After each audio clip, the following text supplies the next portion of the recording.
Bonsoir tout le monde. Voilà, j'ai effacé la vidéo précédente, tout simplement parce que je peux être sujet à des menaces. On m'a appelé, il y a des gens qui m'ont dit, qui m'ont prévenu, voilà, que la vidéo dérangeait énormément. Mon but n'était pas de déranger, mais plutôt de dire la vérité, des vérités qui dérangent toujours, évidemment. Mais j'ai pas envie non plus de tomber sous le coup des menaces. J'en ai déjà eu. C'est pas la première fois en Israël aussi. Je sais que dans certains milieux orthodoxes francophones, les rabbinim, certains rabbinim, interdisent de voir mes vidéos, tout simplement, me trouvant trop émette, trop disant des vérités qu'ils n'ont pas envie d'entendre et qu'ils n'ont pas envie que leurs étudiants entendent certaines choses qui pourraient déranger leur petit confort, leur petite zone de confort. Euh, euh, voilà, j'en dirai pas plus. J'ai failli dire qu'autre chose, mais je ne le dirai pas. Voilà. Donc je vais parler de façon un peu plus générale et je vais expliquer un petit peu la situation dans laquelle on vit, de façon, on va dire, plus vaste. Aujourd'hui, dans la génération dans laquelle on vit, les maîtres d'Israël nous avaient déjà prévenus à Emet Yenederet.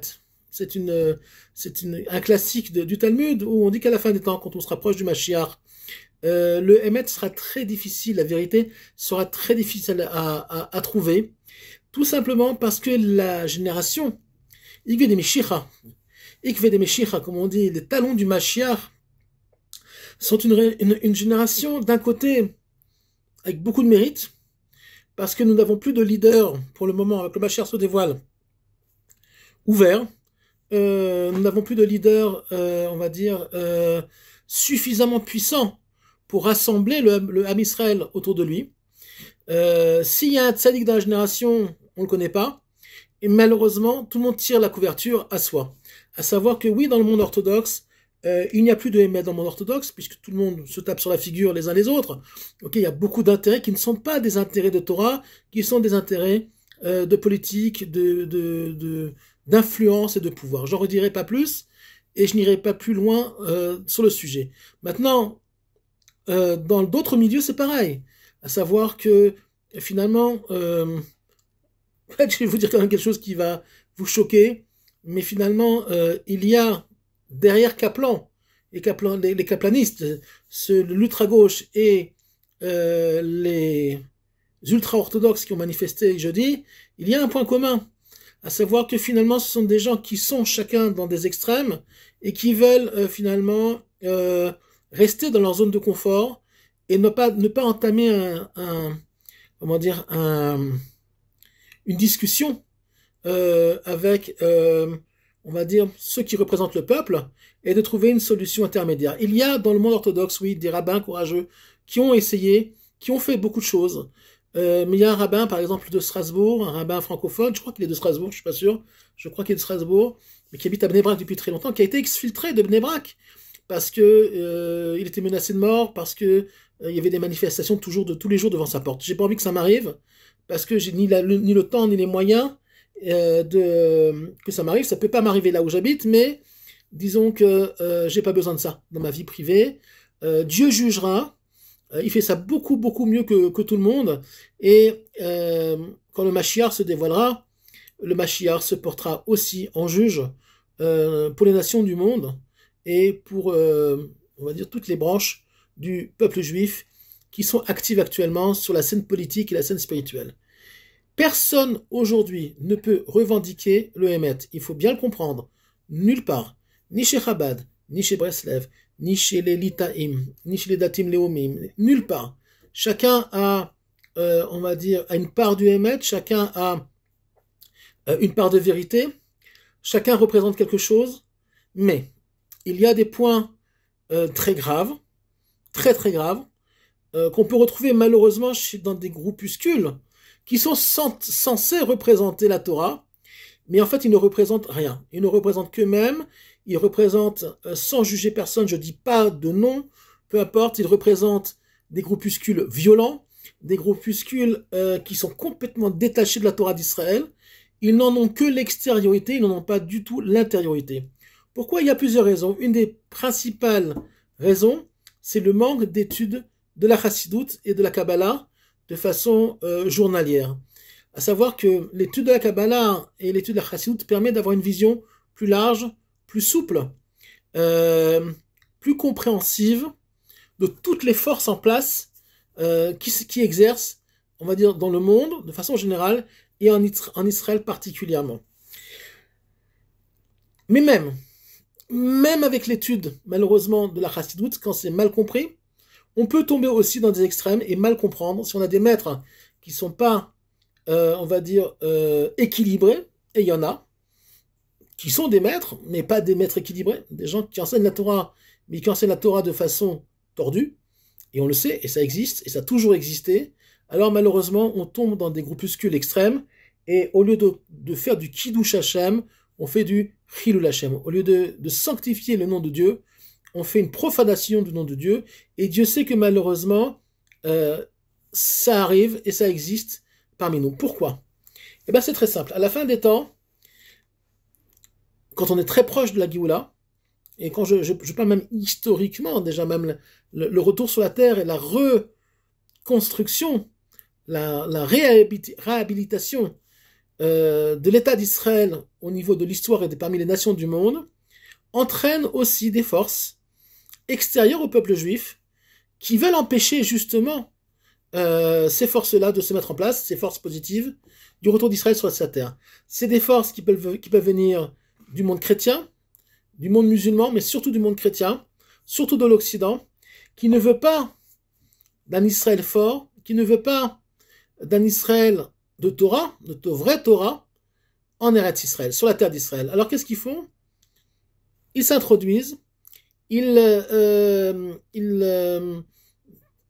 financent des groupuscules qui peuvent être d'extrême gauche, des groupuscules qui sont même des gens qui sont censés être des gens de Torah, mais qui ne le sont pas en fait, qui se cachent derrière des costumes, et finalement entraînent des guerres intestines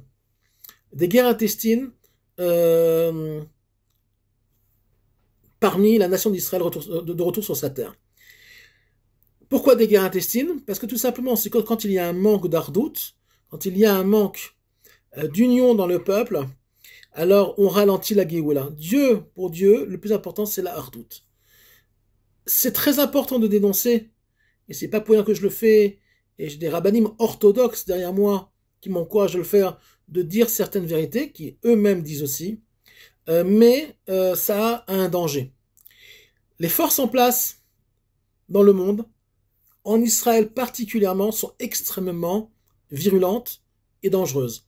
Pas que dangereuses au niveau personnel, mais aussi au niveau, on va dire, des énergies qui sont en place, des intérêts qui sont en place, qui dépassent des gens, les petits gens comme je suis. On m'a déjà dit, il y a quelques années, ne rentre pas en frontal avec eux, tu peux pas. C'est beaucoup trop grand pour toi. Il y a un nouvel ordre mondial qui est en place, qui essaye de mettre, en place un programme. Il y a dans ce nouvel ordre mondial là, des gens de gauche, des gens de droite, des gens qui font partie du monde orthodoxe, des gens qui font partie même du monde d'Ati-Leumi, et leur but n'est pas le bien du Ham Israël, mais le but est, on va dire, sont des intérêts qui sont extérieurs, non seulement au peuple d'Israël, mais à toutes les nations de façon générale. Que ça soit la nation française, américaine, je parle des gens du peuple, du petit peuple, des gens normaux, des gens qui veulent vivre une vie normale. Ils ne travaillent pas pour nous. Quand je dis qu'ils ne travaillent pas pour nous, dans le sens où ce ne sont pas des forces qui cherchent à amener la paix dans le monde, c'est pas des forces qui cherchent à amener la démocratie dans le monde, même si les démocraties sont des couvertures pour mettre en place justement des dictatures douces, qu'on croit être des démocraties, mais en fait ça ne l'est pas. En Israël nous avons le même problème, et même plus. Pourquoi? parce que ces forces-là savent très bien que en Israël, le, le programme divin qui est en route est un danger pour eux. C'est pour ça qu'il y a beaucoup de ces forces-là qui sont actives dans une volonté terrible, idéologique, de semer le trouble dans l'ordre public sur la terre d'Israël. Je n'en rajouterai pas plus, chacun comprendra comme il veut. La seule chose que je peux transmettre, en plus, ne vous fiez plus aujourd'hui à l'extériorité des choses, à une barbe, un chapeau, une kippa comme ci, une kippa comme ça, ou pas de kippa.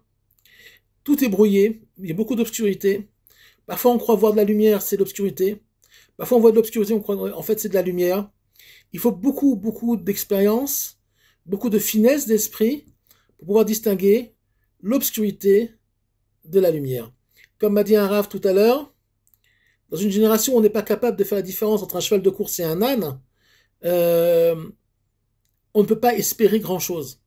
Et c'est exactement le cas. Quand on voit que quelqu'un... bon, peu importe, je ne veux pas dire ce que je veux dire, je vais encore avoir des ennuis, c'est pas grave. Mais voilà, fiez-vous à vos instincts, fiez-vous à votre, on va dire, à votre, au plus profond de ce que vous êtes, et essayez de comprendre de façon plus générale, de façon plus large, on va dire, les forces qui sont en place. D'accord? Ne vous faites pas avoir, ni par des dons, ni par des... Vérifiez où ça va. Essayez de comprendre tout seul, et c'est possible. Quand on voit un événement particulier, par exemple, regardez ce qui est dit, réfléchissez, ne réagissez pas émotionnellement, ne réagissez pas de façon... parce que nous sommes tous en manque. Nous sommes en manque de quoi? Nous sommes en manque de vérité. Nous sommes en manque de divin. On a le peuple, le vrai peuple, le Ham Israël, et même toutes les nations du monde ont envie de paix, ont envie de vérité, ont envie de propreté. Propreté intellectuelle, propreté spirituelle, d'accord? On n'en peut plus de tous ces mensonges, on n'en peut plus de toute cette, vraiment cette chienlit, excusez-moi de parler comme ça, qui nous entoure, et qu'ils arrêtent de se foutre de nous, tout simplement. Voilà. Donc, fiez-vous à vos instincts. Vous êtes tous suffisamment bénis et intelligents pour comprendre, on va dire, les farces, les costumes qui nous entourent, et encore un peu de patience. La Géoula est en train de se mettre en place, et Bezrat Hashem, on espère beaucoup de Rachamim, le maître du monde commencera à délivrer le peuple juif de tous ses oppresseurs, surtout les oppresseurs de l'intérieur. Une fois qu'on sera délivré d'eux, le reste se fera de lui-même, et aussi les nations du monde qui méritent, en tout cas certaines, méritent aussi de sortir d'Égypte, comme nous, évidemment, on attend depuis plus de 2000 ans. À très bientôt.